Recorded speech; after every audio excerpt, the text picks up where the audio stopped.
rice ko. So, ayan itong rice, luto na. So, ayan. And then yung egg ko para sa fried rice, luto na. Ayan. So, prawn tayo with vegetable. Ayan ang vegetable ko. Okay.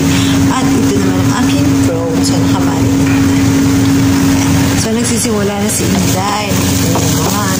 Ayan. So, onion muna, syempre.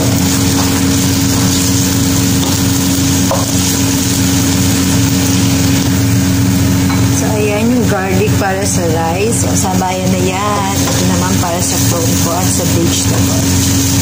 Pinapakita ng Inday. Mag-stir na. Okay. Ayan yung gulay.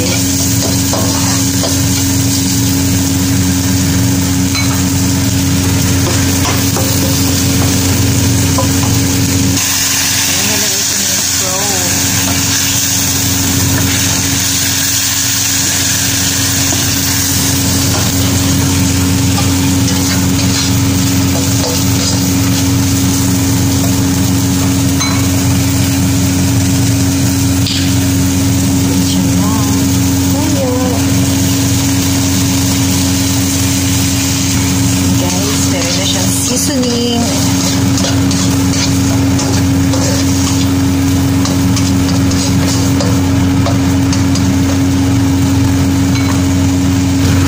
Ang prawn naman ay nakamarinate din kanina. Konti ano lang. Kikip aside natin yan.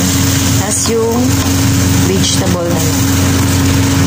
So, hindi siya pwedeng pagsabayin dahil konting luto lang itong prawn at para hindi siya gaganit. Hindi siya maging rubberized yan. Hindi siya pwedeng magtagal sa apoy.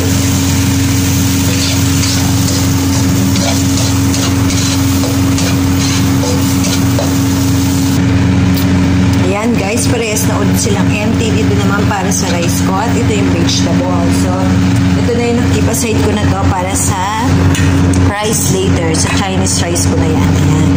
So, ito na yung prawn. Half cook pa lang yan. Mamaya isasabay ulit ng luto yan sa vegetable. After ng vegetable na maging maluto. Ayan. So, ito na mga vegetable ko. Okay. Ayan guys. Ito na ang aking Chinese rice. Ayan. Oh. So, later na lang for serving. I-heat ko na lang yan ng konti. Kasi, konti na lang naman yung time para sa waiting. Pangko muna siya. And then, finish na yung aking prawn na lang. So, madali na. Okay.